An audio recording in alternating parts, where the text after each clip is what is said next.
Welcome back to Rover Restos. So, I'm Jordan, and we've probably got a few things in common. One, we both have an L322. Two, we're freezing our tits off whilst driving it in the winter because we have no heating. So in this video I'm going to go through the common issues with the heating systems on these cars, and they are quite fancy AC systems on them overall, so very technical. But relatively simple things go wrong with them, and that's what causes us to have no heat. So, firstly, all the L322s have the exact same valves we're talking about. So that's right from 2002 to 2012, same parts.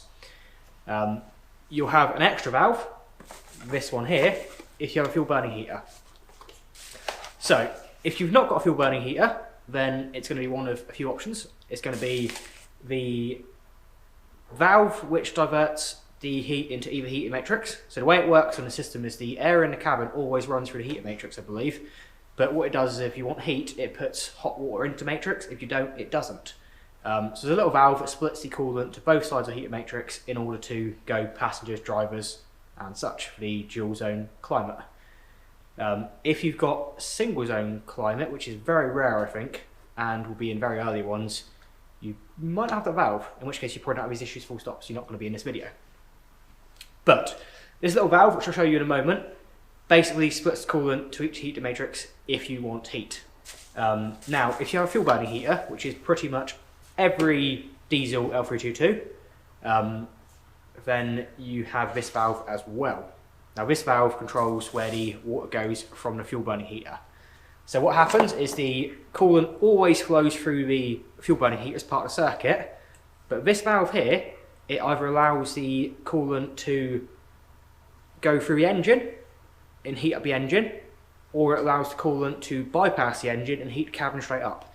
So obviously if you're in a cold climate, and obviously with TDV8, very efficient, takes its time to heat up, then what you'll find obviously is you won't have heat for the first 5 miles probably.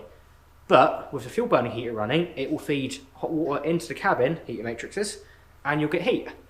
So this valve is responsible for that. That goes, yes, heat from the fuel burning heater straight into the cabin or through the engine first. And if it helps warm up the engine, if you don't have the timed climate pack, which probably a lot of them do, especially with TDV8s, maybe the early TD6s, then all the fuel burning heat will do is it will help to warm up the engine and you'll just get heat quicker.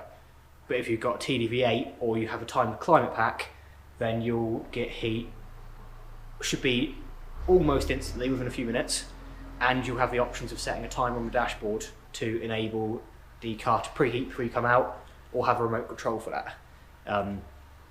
But basically, in these valves, there's a plunger and rubbers. These rubbers are common for swelling up. Now, the valves from Land Rover cost a fortune, but the Chinese reproduced them and made them really cheap. So that is great for us. So let's crack on. Let me show you where these valves are in a minute, and then how we're going to change them. So if you've got a fuel burning heater, you'll most likely have this valve here, single valve, and on the TDV8 that's located, well, this is a 4.4, but it should be similar, just down here. So it's hard to see, but you can see probably just the top of the valve there. Now there appears to be two 10mm looking bolts, or nuts there, come undone on a metal bracket, and that will allow this to come out the engine bay, hopefully. And then we have 3 pipes connected. 2 here that go back towards the engine, or some kind of pipe arrangement, and 1 that goes off somewhere else, I can't actually see it yet.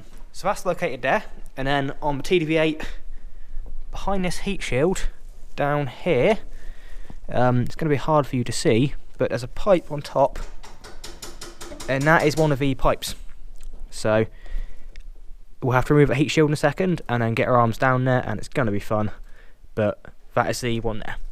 Now going all the way back to 2003 here, we've got the BMW 4.4 litre, and it's really easy. There it is, right in front of you, and all it does is you can pop it off the rubbers and should better pull it out.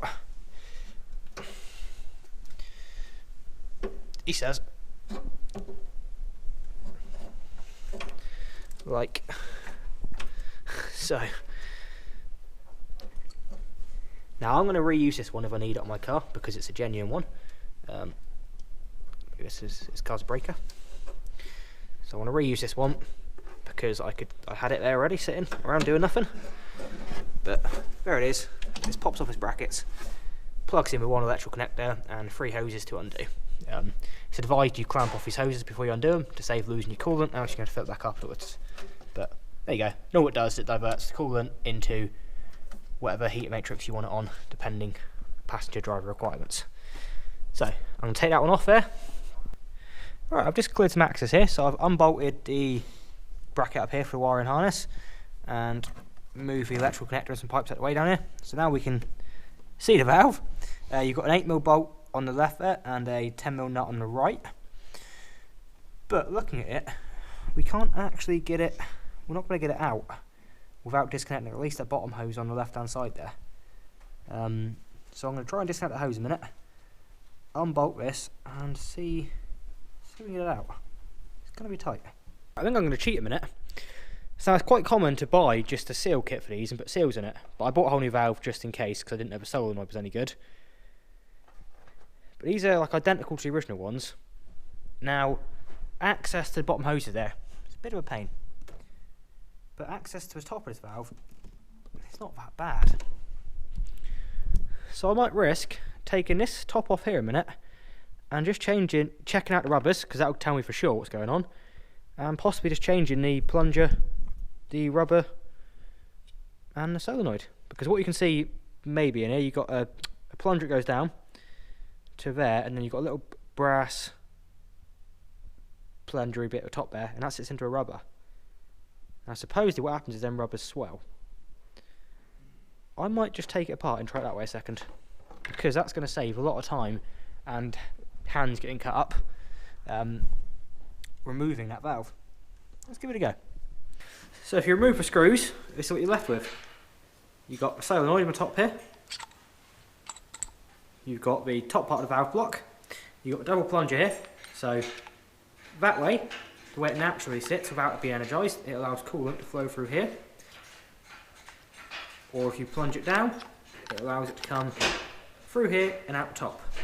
So what we've got here is we've got a set of rubbers and a sleeve up there, and we've got an O-ring seal here, a sleeve, and another seal at the bottom. Now they're all removable. So I'm going to take it apart in situ and see what we can do. Now what we have got is, the way this bolts onto the bracket there, it's done with a couple of screws and these tabs at the top here. So I think the bottom is screwed in, so what we should better do is, this bottom will stay in place when we remove the top bit, and the top half will come undone. So it's just a case then of replacing this top unit and the seals. So what I've done down here is I removed the top hose from here and pulled it to the side out of the way. That gave me better access to the valve. I've removed the top hose from the valve and undone the 4 screws. So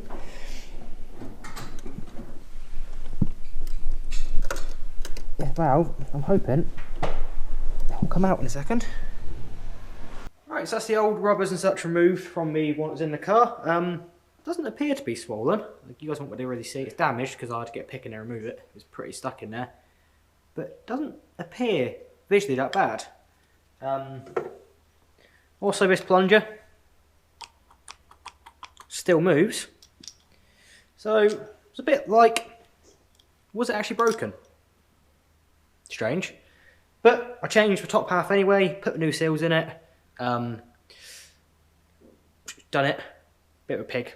There is actually screws that go through into here, one there. So you have to get the bracket off to get a ratchet in there to undo that T10 Torx, which is a pig. So needless to say, I haven't put mine back in, don't need it. It's just an extra support on the bracket. Swap the head over, put it back together, put some coolant in it, run the system. I had heat within a minute, which was great, which is like more than I normally have, and then 5 minutes later, I still had heat, which is strange. Still got heat, good. Took it on a test drive, read it, the temperature of my gap ID, got it right up to temperature, had boiling heat. Worked spot on. So although I couldn't actually physically see an issue, it was wrong with this, clearly it wasn't working. And not only was it, I maybe suspected the solenoid wasn't working, But that would still mean I'd have heat one way, and I didn't. I literally had a smidge of heat within a minute or two if I was lucky, and that was about it. Almost like the seals had then swollen up as they got warm. Which perhaps they were, but they must have been, because now I've got heat working from the engine and the fuel burning heater, which is fantastic. So yeah, I am over the moon. I've had this car now for over a month, and it's cold, and I've not had any heat. So now I don't have to rely on just heated seats and heated steering wheel, which thankfully do work. So that's that solved. So simply, if you've got intermittent or no heat, at least on both sides, or like a very little amount of heat to start with, which then goes, definitely this valve on a L322 with a fuel burning heater fitted. Change that first, it's about 35 quid on eBay. You can change the whole valve or do what I've done and just change the parts you can access easily. The main thing is just change the solenoid and the seals. That's all it really is. The rest of it's just the valve body. So that's not going to go wrong.